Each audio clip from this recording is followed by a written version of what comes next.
آمنوا يصلون على النبي يا أيها الذين آمنوا صلوا عليه وسلموا تسليما والصلاة والسلام عليك يا سيدي يا رسول الله وعلى آلك وأصحابك يا سيدي يا حبيب الله الصلاة والسلام عليك يا سيدي يا نبي الله وعلى آلك وأصحابك يا سيدي يا محبوب رب العالمين.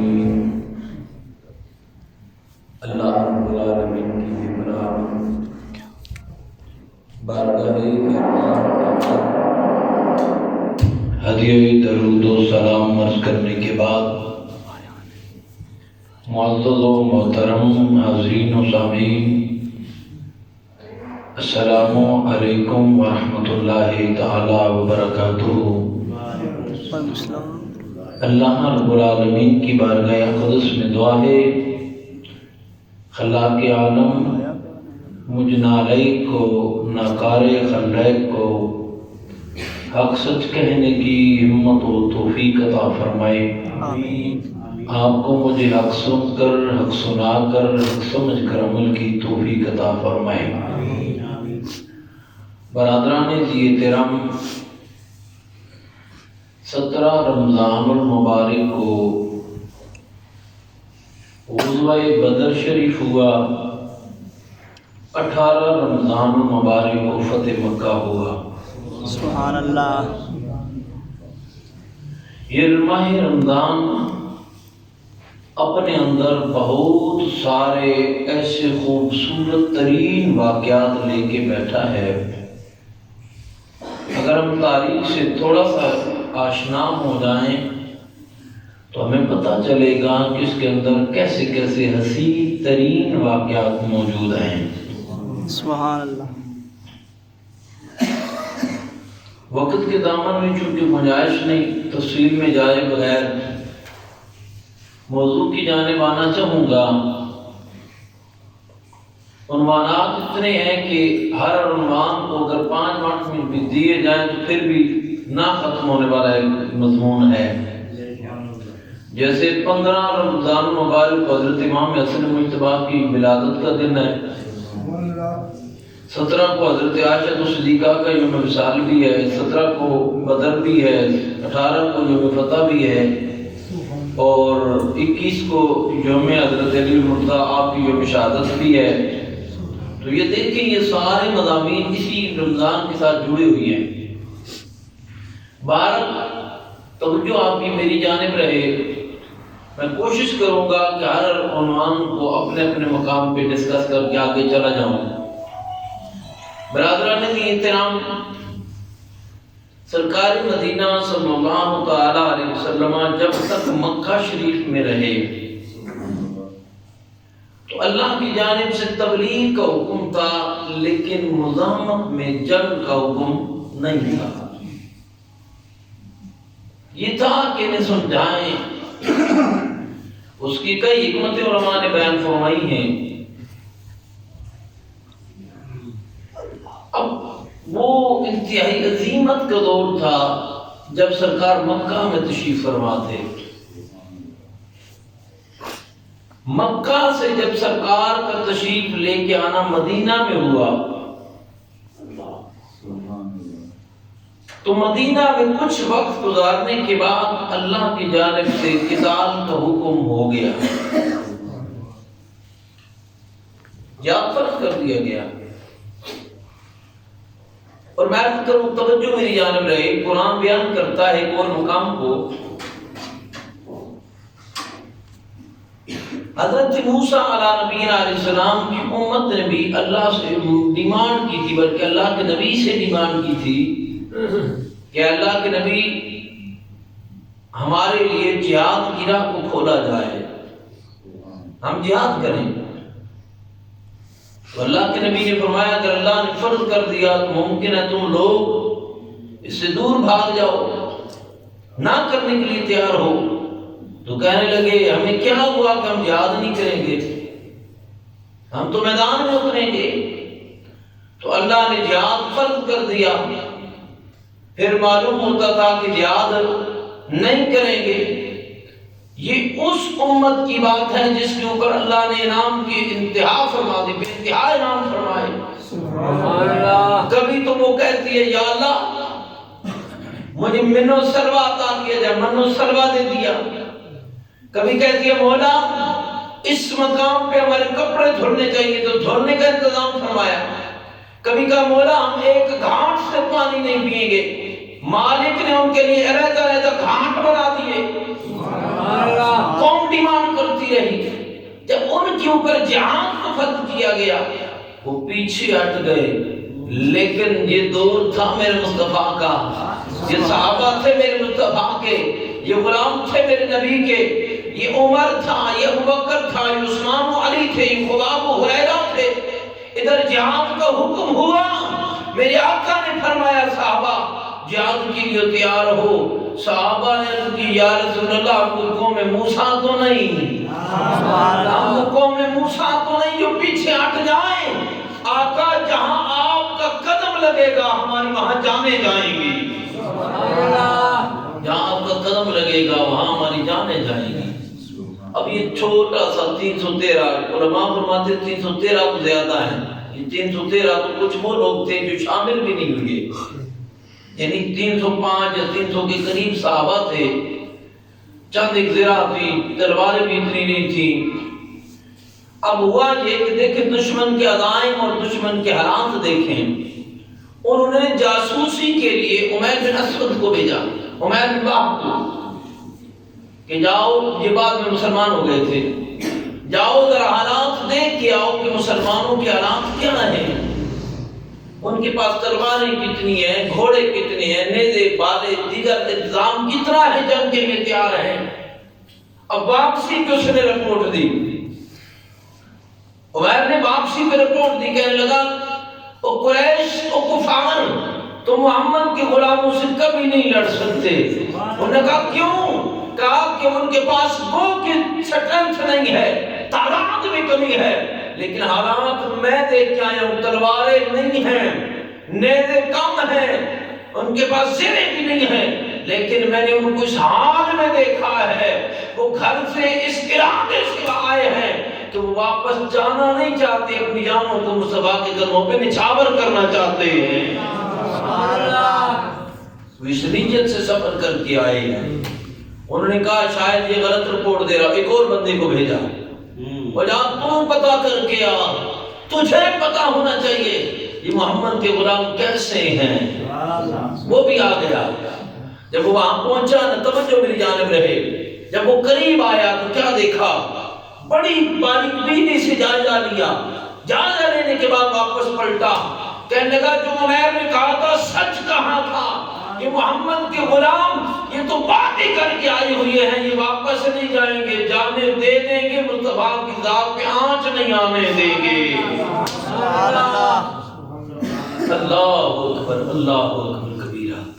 یہ تھا مصطفیٰ کے غلاموں کا جان ساری کا جذبہ۔ یہ پہلی جنگ ہو رہی ہے، یہ پہلی دفعہ مکہ سے ہجرت کر کے مدینے آئے، اب مکہ چھوڑا مدینے آئے، کتنی اذیتیں ہیں، کتنی تکالیف ہے۔ کسی صحابی نے نہیں کہا یا رسول ابھی تو ہمارا مدینے میں گھر نہیں بنا، ہمارا تو معاشی مسائل وہ نہیں، آپ نے ہمیں جنگ کے لیے کھڑا کر دیا، نا عرض کیا کہ آپ ہی کے لیے مکے کو چھوڑا ہے، آپ ہی کے لیے میدان بدر میں بھی آ رہے ہیں، پیچھے نہیں ہٹیں گے، جو حکم ہوگا تعمیل ہوگی، جو فرمائیں گے تعمیل ہوگی، قدم پیچھے نہیں ہٹے گا، جو فرماتے جائیں گے ہم کرتے جائیں گے، جو کہیں گے وہ کرتے جائیں گے۔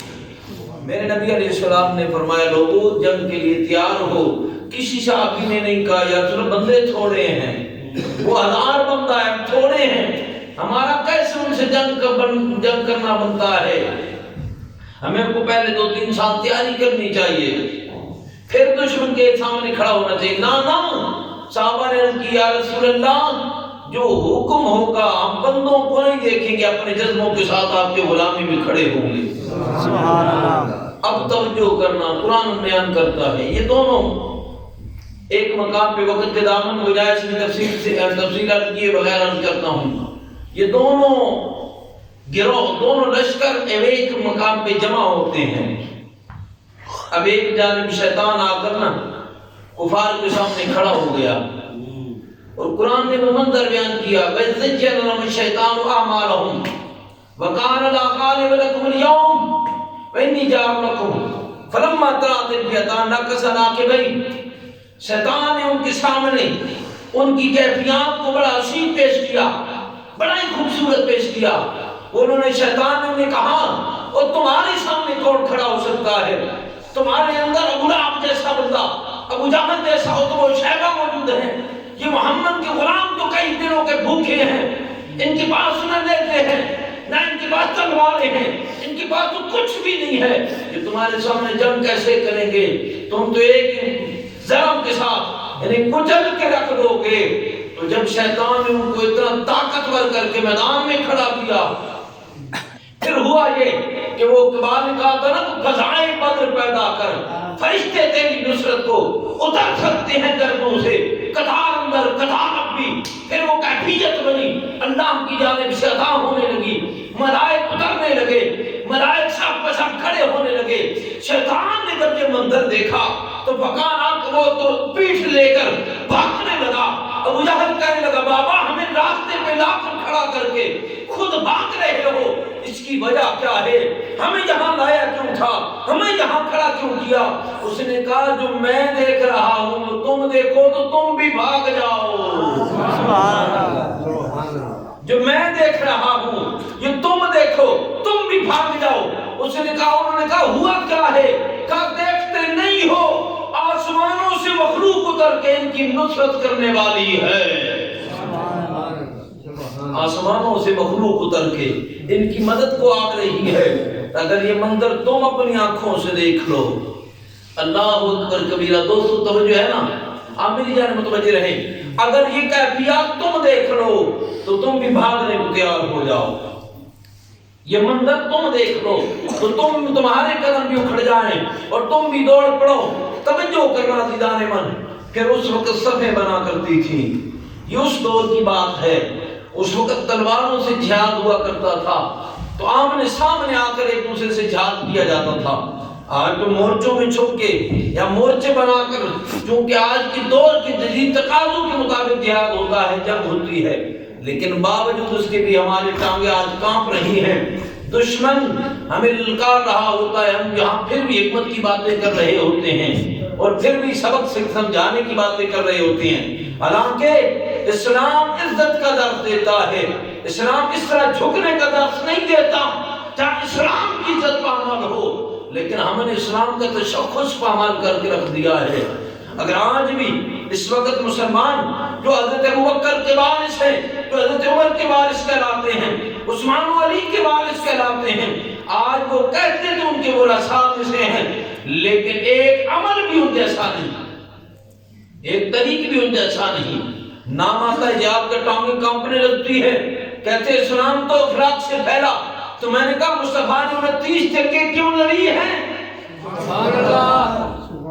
شریعت غزوات کیوں ہوئے؟ کس وجہ سے یہ سارا انعقاد ہوا؟ تو پتہ چلا کہ جہاں اخلاق تھا وہاں اخلاق کی ضرورت آئی تو اخلاق پیش کیا گیا، جہاں تلوار کی ضرورت آئی تو مصطفیٰ صحابہ کے ساتھ میدان جنگ میں تلوار لے کر حاضر ہو گئے۔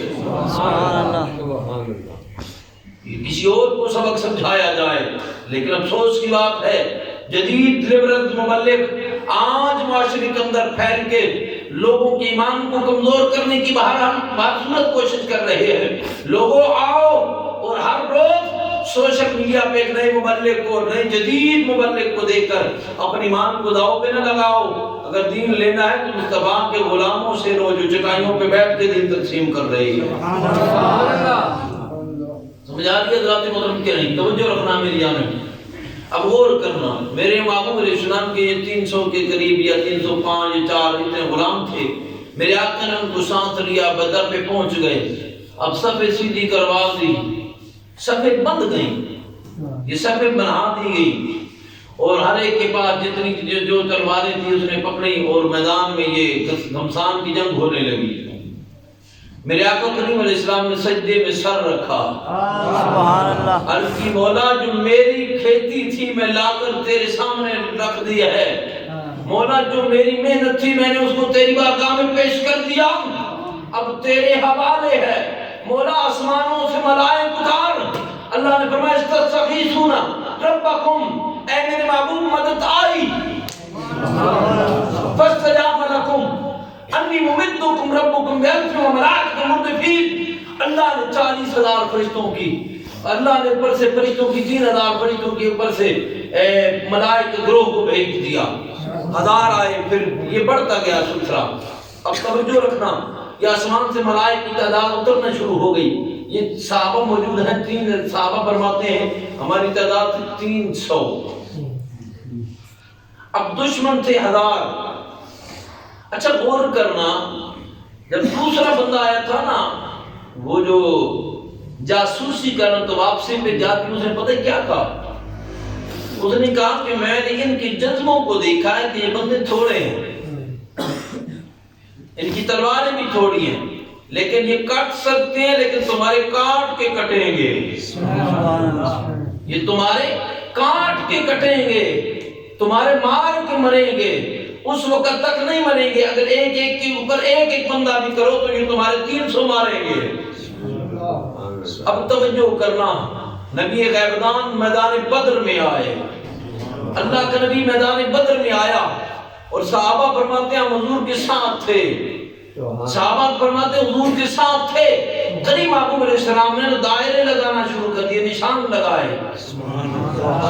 صحابہ کہتے ہیں میرے آقا نے نشان لگائے، یہ وہ مقام ہے یا مجاہد قتل ہوگا، یہ وہ مقام ہے یا عتبہ قتل ہوگا، یا شیبہ قتل ہوگا، یا غلاب قتل ہوگا، فلاں کافر قتل ہوگا. میرے آقا یہ بتا رہے تھے، میرے آقا یہ نشان لگا رہے تھے. صحابہ کی ایمان کو عروج مل رہا تھا. سبحان اللہ. ان کا ایمان کو بام عروج پہ جا رہا تھا. صحابہ سمجھتے تھے کہ میرے محبوب کی زبان سے جو نکلتا ہے وہ ہوتا ہے. سبحان اللہ. اچھا عقل کے اندھے آج کہتے ہیں نبی کو خبر نہیں دیوان کی پیچھے کی. ارے میرے نبی تو ایک پوری زندگی کی خبر دے رہے ہیں، پوری زندگی کی خبر دے رہے ہیں. اب کیا خبر کون کب مرے گا؟ کہتے ہیں کہ نبی کو خبر نہیں کہ کون کب مرے گا، لیکن نبی نے یہ دائرے لگائے، نبی نے نشانات لگائے. اس مقام پہ فلاں مرے گا، فلاں مرے گا، فلاں مرے گا. سمجھ آ رہی ہے رات کے نہیں؟ فلاں فلاں قتل ہوگا. میرے آقا نے نشان لگائے اور نشان لگا کر آقا کریم علیہ السلام نے صحابہ سے فرمایا صحابہ آپ جنگ کی تیاری کرو. ایک راوی کہتے ہیں کہ ہم نے واپسی پہ اس مقام کو دیکھا. جنگ ختم ہو گئی نا، تو ہم نے واپسی تو ان مقامات کو دیکھا کہ جو مقامات حضور نے نشان لگائے تھے، کیا کافر وہیں پہ مرے ہیں؟ سبحان اللہ. کیا وہ بندہ وہیں پہ پڑا ہے؟ کہتے ہیں ہم نے جو نشان لگایا دیکھا تو 1 انچ ادھر بھی نہیں تھا، 1 انچ ادھر بھی نہیں تھا، اسی مقام پہ پڑا تھا. سبحان اللہ. یہ ہے میرے نبی کا علم، یہ ہے میرے نبی کا علم. لوگ کہتے ہیں نبی کو پتہ ہی کوئی نہیں. میں نے کہا وہ تمہارا ہوگا جسے پتہ نہیں. ہمارے نبی تو کل کی خبریں رکھتے ہیں. سبحان اللہ. کل کی خبریں رکھتے ہیں نبی دو عالم. غیبدان نبی اللہ نے انہیں وہ عطا کر رکھا ہے جو کائنات میں کسی کے پاس نہیں. قرآن کہتے ہیں وَعَلَّمَكَ مَا لَمْ تَكُنْ تَعْلَمْ وَكَانَ فَضْلُ اللَّهِ عَلَيْكَ عَظِيمًا. میں محبوب ہم نے آپ کو وہ سب کچھ سکھایا جو آپ نہیں جانتے تھے. اس کی تفسیر میں صاحب معالم و تنزیل نقل فرماتے ہیں کہ اس سے مراد یہ ہے کہ وَعَلَّمَكَ مِنْ عِلْمِ الْغَيْبِ مَا لَمْ تَكُنْ تَعْلَمْ. محبوب ہم نے آپ کو غیب عطا کر کے وہ سب کچھ سکھا دیا ہے. غیب عطا کر کے وہ سب کچھ سکھا دیا ہے. جسے غیب جیسا خزینہ مل جائے اور پھر وہ نبی جسے اللہ غیب عطا کر دے، اس کے اوپر سے یہ چیزیں کہاں پنہا رہتی ہیں، کہاں پوشیدہ رہتی ہیں. نبی نے تلقین فرما دیا فلاں رہے گا، فلاں رہے گا. اب ذرا توجہ کرنا، اللہ کا نبی سامنے تھا. اچھا میں ایک اور زاویے میں بات کر کے آگے چلنا چاہوں گا. یہ بھی سمجھنے کی کوشش فرمائیے گا. یہ نقطہ بھی انتہائی توجہ طلب ہے جس سے آنے میں بیان کروں گا. حضرت سیدنا یوسف علیہ نبینا علیہ السلام کی ذات والا مرتبت، اللہ کے بہت بڑے نبی ہیں. اللہ نے اسر بہت عطا کر رکھا ہے. زلیخا کو عشق ہوا. بالآخر وہ بڑی لمبی بات ہے، میں اس جانب نہیں جاؤں گا، اشارہ کرنا ہے. ہوا یہ زلیخا کے عشق میں، زلیخا عشق یوسف میں سرگرداں ہو گئی، لمحہ لمحہ میں فکر رہتی ہے. اب خاتون اول ہے، لوگ تان و تشمیع کرتے ہیں.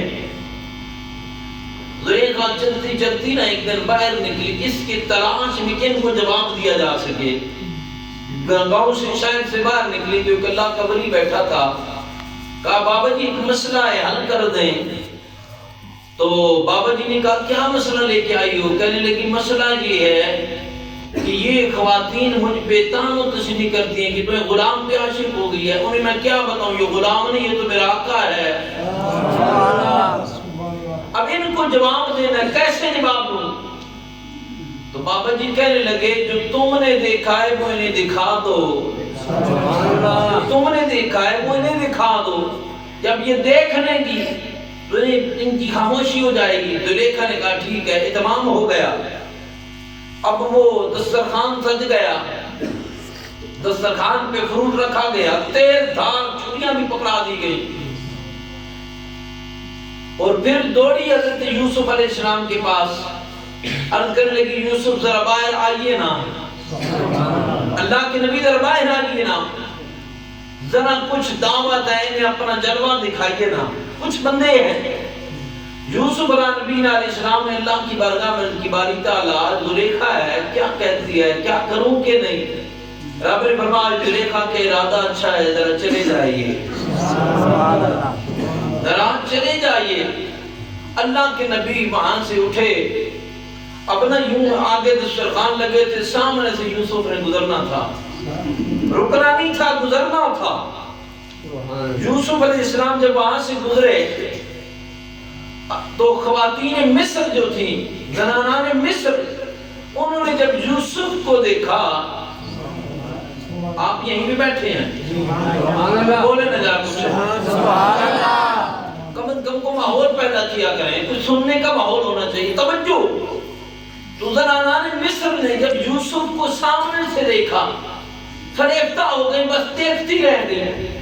اب ہاتھ میں سیب تھا، کٹ رہا تھا. وہ سیب کاٹتے کاٹتے یوں دیکھا تو انگلیاں کٹنا شروع ہو گئی. ایک انگلی کٹی، دوسری، تیسری، چوتھی، پانچویں، 7 انگلیاں کٹ گئی. اب ہوا کیا؟ یوسف علیہ السلام گزر گئے، انگلیاں کاٹ کے رکھ دی. جب انگلیاں کٹ گئی زلیخا بولی عورتوں تمہیں تو فروٹ دیے تھے کاٹنے، یہ انگلیاں کیوں کاٹ دی ہیں؟ کہنے لگی کیا کرتی؟ یوسف کو جو دیکھا تھا. تو انہوں نے کہا یوسف کو دیکھا تھا، ہوش تو تمہارا تھا نا. کہنے لگی جب یوسف کو دیکھا تو ہوش تو تب ہوتا، یوسف کو دیکھا تو یوسف پہ ہوش ہی گم ہو گیا. یوسف پہ ہوش قربان ہو گیا. ہوش ہوتا تو انگلیاں نہ کٹتی، ہوش ہوتا تو درد کا احساس ہوتا.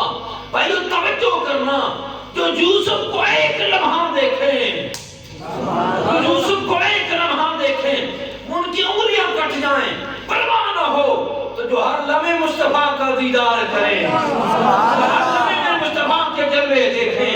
آنا حضرت بولے، میرے آج آئے حضرت بولے، آپ نے فرمایا حسن یوسف پہ کٹی مصر میں انگشت زنا، حسن یوسف پہ کٹی مصر میں انگشت زنا. سر کٹاتے ہیں تیرے نام پہ مردان عرب. یہ ممکن ہے عورتیں حسن پہ مار دیں اپنی جانیں، لیکن عرب کے جوانوں کی حالت کہ وہ نام تیرا آتا ہے سونا، تیری ذات کا ذکر آتا ہے تو اپنی جانیں مار دیتے ہیں، پرواہ نہیں کرتے. ارے توجہ کرنا، 300 کی قریب بندے ہیں، سامنے موجود ہیں. میرے آقا نے فرمایا لڑنے کو تیار ہو، عرض کی آقا لمحہ لمحہ قربان کریں گے. میرے آقا نے فرمایا کیا ابو جہل کٹے گا، کیا عتبہ کٹے گا، یہاں شیبہ کٹے گا، یہاں ابو لہب کٹے گا، یہاں فلاں کافر مرے گا۔ صحابی کہتے ہیں ہم نے دوسرے دن اس مقام کو دیکھا جو میرے آقا نے فرمایا تھا ویسا ہی پایا، ویسا ہی پایا۔ توجہ کرنا، اب آگے چلتے ہیں۔ حضرت سیدنا عبد الرحمن بن عوف فرماتے ہیں جب میری صف بنی تو میں میرے صف کے دائیں دیکھا اور بائیں دیکھا تو مجھے نوجوان سے بچے، نئی عمر کے بچے نظر آئے۔ میں نے کہا کاش میرے نبی میرے ساتھ کسی بڑے کو کھڑا کرتے، جنگجو کو کھڑا کرتے، جنگ کرتے ہوئے مزہ آتا۔ اللہ اکبر۔ اب ہوا کہ ایسی سوچ میں تھا، اسی سوچ میں تھا، ایک جوان میرے قریب آیا، وہ کہنے لگا چچا جان ایک بات تو بتائیے۔ میں نے کہا کیا ہوا ہے؟ اللہ اکبر۔ کیا ہوا؟ کہنے لگے کہ بتائیے تو صحیح، ابو جہل کدھر ہے؟ انہوں نے، حضرت عبد الرحمن کہتے ہیں میں نے پوچھا تم نے ابو جہل کو کیا کرنا ہے؟ تم نے ابو جہل کو کیا کرنا ہے؟ تو کہنے لگے سنا ہے کہ میرے نبی کے بارے میں وہ باتیں کرتا ہے۔ وہ جوان بچہ کہنے لگا سنا ہے کہ وہ میرے نبی کے بارے میں باتیں کرتا ہے، عرضہ سرائی کرتا ہے، ہم نے چاہا ہے کہ جو میرے نبی کے بارے میں بات کرے اس کو بندہ ہی نہ رہے۔ اچھا وہ جنگ کرتے نا، ابو جہل میدان میں سامنے آ گیا۔ جب سامنے آیا نا تو حضرت عبد الرحمن نے اشارہ کیا بیٹو یہ ہے وہ بندہ، اس کا نام ابو جہل ہے۔ مدینے کے لوگ تھے نا، اس کا نام ابو جہل ہے۔ ابھی بات ہو رہی تھی کہ دوسرے جوان نے بھی سوال کیا، انہیں بھی بتائیے ابو جہل ہے۔ ان دونوں جوانوں نے تلواریں لی، اللہ اکبر تکبیرہ، تلواریں لی اور تلواریں لے کر دوڑ پڑے ابو جہل کے اوپر اور حملہ کرنا شروع کر دیا۔ عبد الرحمن دیکھتے ہیں کہ ہم دیکھ رہے تھے، ان بچوں نے ابو جہل کو گرایا اور جہنم رسید کر دیا، مار دیا۔ ارے اتنا بڑا جنگجو، اتنا بڑا کافر، لیکن عبرت تو دیکھو، انتقام تو دیکھو۔ مالک نے 9 عمر بچوں سے اس کا قتل کروا کے یہ بتا دیا کہ کافر ہے تو کرتا ہے شمشیر پہ بھروسہ، کافر ہے تو کرتا ہے شمشیر پہ بھروسہ، مومن ہے تو بے تیغ بھی لڑتا ہے سپاہی۔ اللہ اکبر۔ اچھا جنگ ختم ہو گئی تو یہ دونوں شہزادے چلتی ہوئی نا میرے نبی کی بارگاہ میں آئے اور آ کر عرض کی سونیا، ایک کہتا ہے سونیا میں نے ابو جہل کو مارا ہے، دوسرے کہتا ہے سونیا میں نے مارا ہے۔ میرے نبی نے فرمایا لاؤ تلواریں دکھاؤ، لاؤ تلواریں دکھاؤ۔ صحابہ کہتے ہیں ہم نے دیکھا، میرے نبی نے ان کی تلواروں کو دیکھا، ان کی چہرے کی چمک اور خوشی بتا رہی تھی کہ وہ اپنے عمل میں کتنے خوش تھے۔ میرے آقا نے تلواریں دیکھی، فرمایا بچوں تم ایک نے نہیں تم دونوں نے مل کے اسے قتل کیا ہے۔ اللہ اکبر، اللہ اکبر۔ یہ بچوں کا جذبہ ہے، یہ بچوں کا جذبہ جہاد ہے۔ توجہ کرنا اور غور کرنا۔ ایک روایت میں نے پڑھا ایک جنگ کے اندر نا، یہ تو مردوں کا جذبہ، خواتین کا بھی جذبہ سماعت کر لیں۔ ایک جنگ کے اندر میرے آقا نے اعلان کیا اسلام کے لیے تمہارے مال کی جان کی ضرورت ہے، سبحان اللہ، تمہارے مال کی جان کی اسلام کو ضرورت ہے تو تیاری کر لو۔ تو ایک خاتون چلی نا تو میرے محبوب الاسلام کی بارگاہ میں معصوم سا بچہ لے گیا، سونے کی بارگاہ میں بچہ لے آئی۔ میرے آقا نے فرمایا یہ بچہ کیا کرے گا؟ یہ تو معصوم سا بچہ ہے، تو بچہ کیا کرے گا؟ عرض کی آقا فلاں جنگ کے اندر میرا شور قتل ہو گیا، فلاں کے اندر میرا بھائی قتل ہو گیا، فلاں کے اندر میرا بیٹا قتل ہو گیا۔ یا رسول اللہ میرے پاس میری کل کائنات یہی بچہ تھا، یہی بچہ ہے۔ آپ نے اعلان کیا کہ اسلام کی تمہارے مال کی اور جان کی ضرورت ہے۔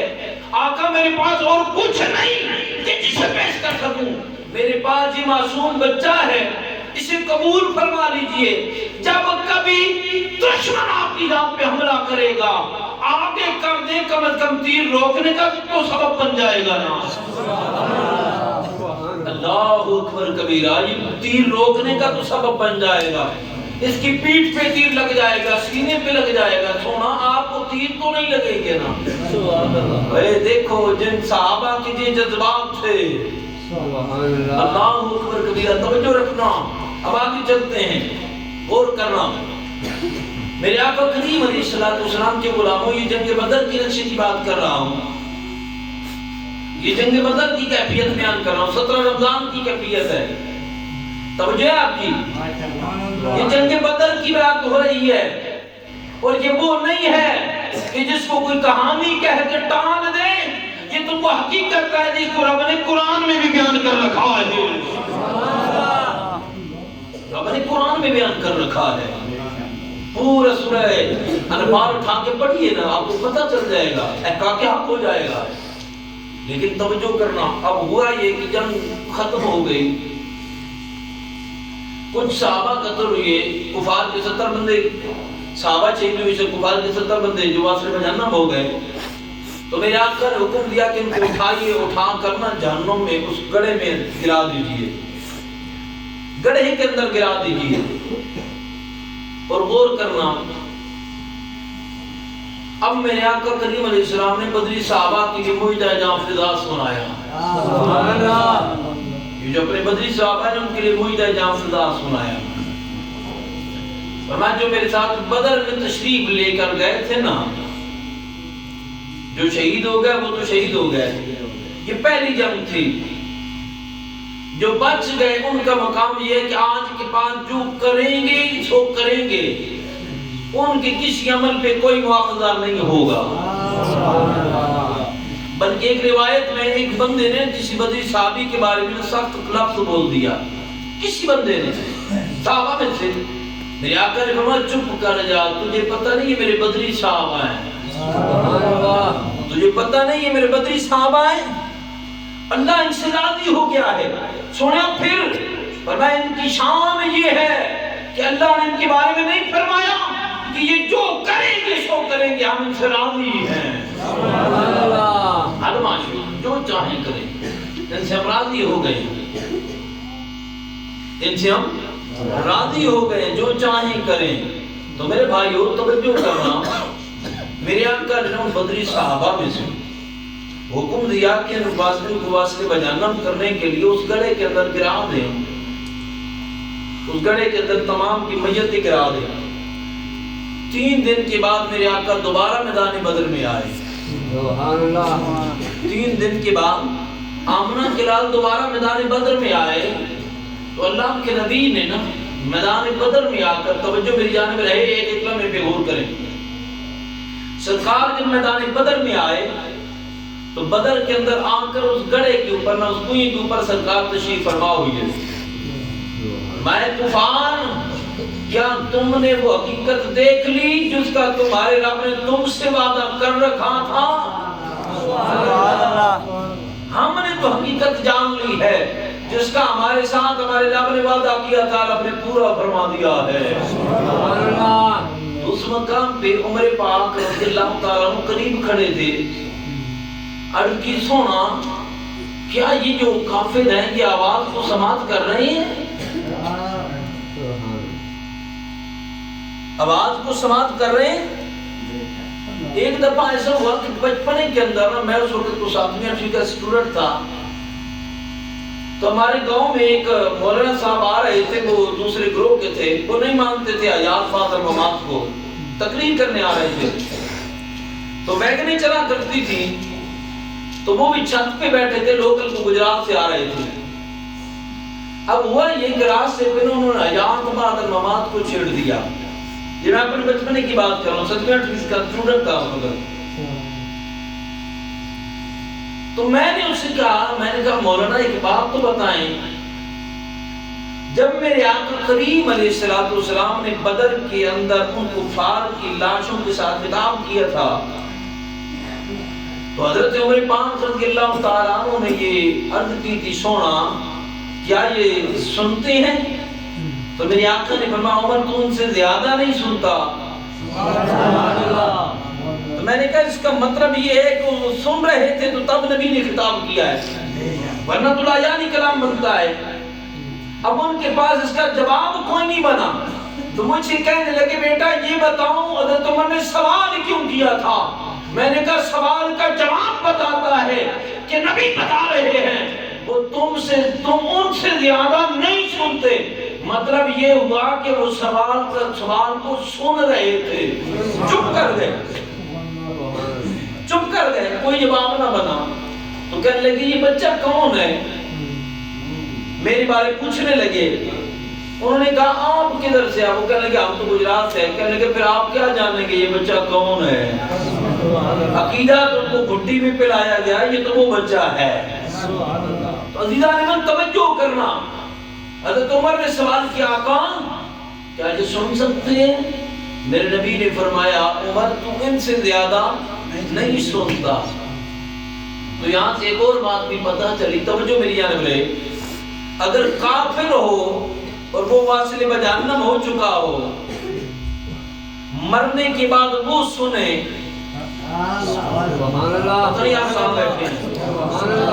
کافر ہو مرنے کے بعد وہ سنے، ہے کافر اسفل سافلین میں ہے، وہ سن سکتا ہے، تو جو بندہ مومن ہو،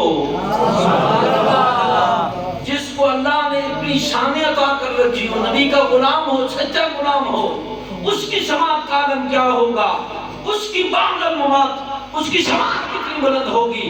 یہ تو غلام کی شان ہے، تو جب غلام اتنی شانیں رکھتا ہے تو جس کا وہ غلام ہے اس محمد کی شان کیا ہوگی۔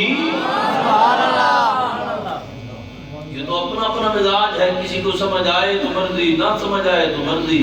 بہرحال واپس چلتے ہیں، ایک بات عرض کر کے بات مکمل کرتا ہوں، توجہ میری جانب رہے۔ یہ تو 17 رمضان کی بات ہے، اب 18 کی جانب آتے ہیں۔ 18 رمضان مبارک کو فتح مکہ ہوا ہے، فتح مکہ 18 کو ہوا ہے۔ فتح مکہ سے پہلے حالات بڑے مشکل تھے، اب ہوا یہ، توجہ میری جانب رہے۔ فتح مکہ سے پہلے حالات مشکل تھے، سرکار کے غلام جو ہجرت کر کے مدینے آ گئے تھے، یہ ساری جنگیں مدینہ میں ہوئی ہیں۔ مدینہ کی گرد و نواح پہ کوئی دن نہیں گزرا کہ جس دن جنگ واقعہ نہیں ہوتی تھی، تو ادھر جنگ ہوتی رہی۔ اب 18 رمضان کا وہ مبارک دن آیا کہ اللہ نے نہ صحابہ کو، مصطفیٰ کے غلاموں کو، اسلام کو سربلندی عطا کر دی۔ یہ 17 کے بعد 18 نہیں ہے، یہ اگلے کئی سالوں کے بعد ہے، وہ رمضان ہے۔ لیکن چونکہ 17 کے بعد 18 آتا ہے تو میں سبحان نسبت سے عرض کر رہا ہوں۔ اب میرے آقا مکہ میں نا فاتح کی حیثیت سے داخل ہوئے، سرکار مکہ میں فاتح کی حیثیت سے داخل ہوئے۔ جو مکہ کے کفار تھے انہوں نے اپنے حالات کو بخوبی ادراک تھا، پتہ تھا کہ ہم نے کیا کیا ہے، اب ہمارے ساتھ تو بڑا برا ہی ہونا ہے۔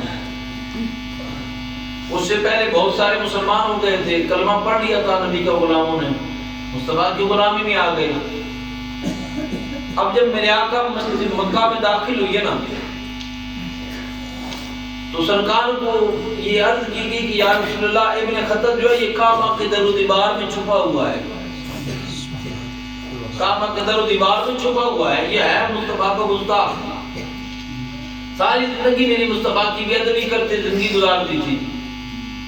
میرے محبوب کو یہ خبر پہنچی کہ وہ کعبہ کے در و دیوار میں چھپا ہوا ہے۔ حدیث کے لفظ ہے ابن الخطر متعلق بستان الکعبہ، وہ کعبہ کی در و دیوار میں چھپا ہوا۔ تو میرے آقا کریم علیہ السلام نے فرمایا لوگوں اس کو وہیں پہ قتل کر دو، اس کو وہیں پہ قتل کر دو۔ کیوں بھلا؟ کیونکہ عظمت مصطفیٰ پہ عظمت کعبہ کو قربان کر دو، عزت مصطفیٰ پہ عزت کعبہ کو قربان کر دو۔ مصطفیٰ کا گستاخ اگر کعبہ کی در و دیوار میں بھی چھپا ہوا تو اسے وہیں پہ قتل کر دو۔ اس لیے تو میرے آقا نے میرے سیدی نے کہا تھا نا کہ میرے آقا حضرت فرماتے ہیں کہ جب آپ نے نا کعبہ کو دیکھا تو آپ نے فرمایا کہ کعبہ تو دیکھ چکے، اب کعبہ دیکھو۔ سبحان اللہ، کعبے کا کعبہ دیکھو، یعنی کعبے کو آباد کرنے والے میرے نبی تھے اور کعبے کا کعبہ بھی میرے نبی تھے۔ سبحان اللہ۔ اب جب توجہ کرنا، جب حضور نے فاتح کی حیثیت سے مکہ میں داخل ہوئے تو قرآن بن کے آیا۔ قرآن کہتے ہیں لا یستوی منکم من انفق من قبل الفتح وقاتل، نہیں برابر منکم تم میں سے من انفقا جنہوں نے جنگ کے جنہوں نے مال خرچ کیا وقاتل اور جنگ کی کب سے من قبل الفتح وقاتل سبحان اللہ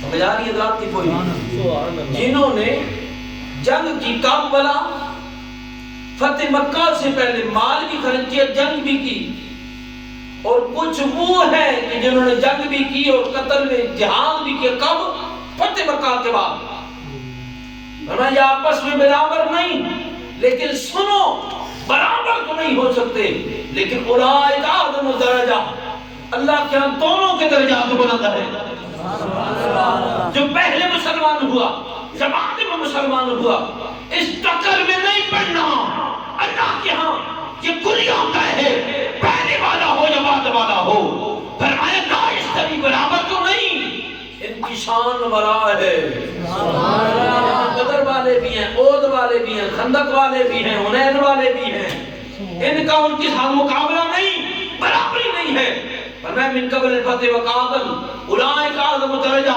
من الذین انفقوا من بعد وقاتلوا جنہوں نے پہلے قتل کیا یا بعد میں قتل کیا جنہوں نے پہلے خرچ کیا یا بعد میں خرچ کیا ارے برابر نہیں ہے لیکن اللہ کے درجے بلند ہیں دونوں کے اللہ دونوں سے راضی ہے وَكُلًّا وَعَدَ اللَّهُ الْحُسْنَىٰ اللہ نے دونوں سے بھلائی کا وعدہ کر رکھا ہے پتہ چلا جج کسی کو نہیں بننا پتہ چلا جج بن کے کوئی نہ بیٹھے یہ فیصلہ قرآنی آ چکا ہے پہلے قتل ہو گیا جب بعد میں قتل ہوا پہلے مال خرچ کیا جب بعد میں خرچ کیا پہلے جہاد کیا جب بعد میں جہاد کیا جہاد کرنے کا درجہ الگ مقام الگ لیکن اولئک اعظم درجہ ان کے درجے بلند ہیں من بعد وقاتلوا جنہوں نے پہلے خرچ کیا جب بعد میں قتل خرچ کیا فرمایا وَكُلًّا وَعَدَ اللَّهُ الْحُسْنَىٰ دونوں کے ساتھ اللہ نے بھلائی کا وعدہ کر رکھا ہے اور آگے فرمایا وَاللَّهُ خَبِيرٌ بِمَا تَعْمَلُونَ ہائے ہائے آپ نے بھی نہیں سمجھا اس کو فرمایا جو وہ کرتے ہیں جو تم کرتے ہو اللہ کو سے باخبر ہے یعنی مطلب یہ ہوا کہ اب اس کے بعد کوئی یہ کہے کہ جناب جنگ صفین ہو گئی تو جنگ جمل ہو گئی تو فلاں ہو گیا فلاں ہو گیا فرمایا میں نے ان کو ان کے ان اعمال کو دیکھا ہوا تھا میں جانتا ہوں کہ ایسا بھی ہوگا میں تو قادر مطلق جو ہوں علیم بذات صدور جو ہوں میں نے سارے اعمال کو دیکھا ہوا لیکن پھر بھی کہتا ہوں میں نے ان سے بھلائی کا وعدہ کیا ہے جب رب ہو کر ان سے بھلائی کا وعدہ کرے تو تجھے مجھے کس نے اختیار دے رکھا ہے ہمارے لیے بھی ایک ہی حکم ہے کہ جو میرے مصطفیٰ کا غلام ہے ہمارا وہ امام ہے تو میرے بھائیوں یہ 17 اور 18 رمضان یہ بڑی اہمیت کے عامل ہیں 17 کو یوم بدر بھی ہے یوم حضرت عائشہ صدیقہ بھی ہے اور 18 رمضان مبارک کو یوم فتح بھی ہے تو ہمیں ان ایام کی حقیقت کو بالکل بالتخصیص ان کی ایام کی جو شان ہے اس کو سمجھنا چاہیے اور اس کے مطابق ہمیں غور کرنا چاہیے اسی پہ اتفاق کرتے ہیں اللہ تعالیٰ مجھے آپ کو عمل کی توفیق دے ارباب فکر آخر پہ عرض کروں گا کہ آج انشاءاللہ بعض نماز جمعہ جو اگرائی ہوتی ہے یہ مدرسہ کی جو اگرائی ہوگی تو تمام اباب اس کے لیے کوشش فرمائیں کہ اپنے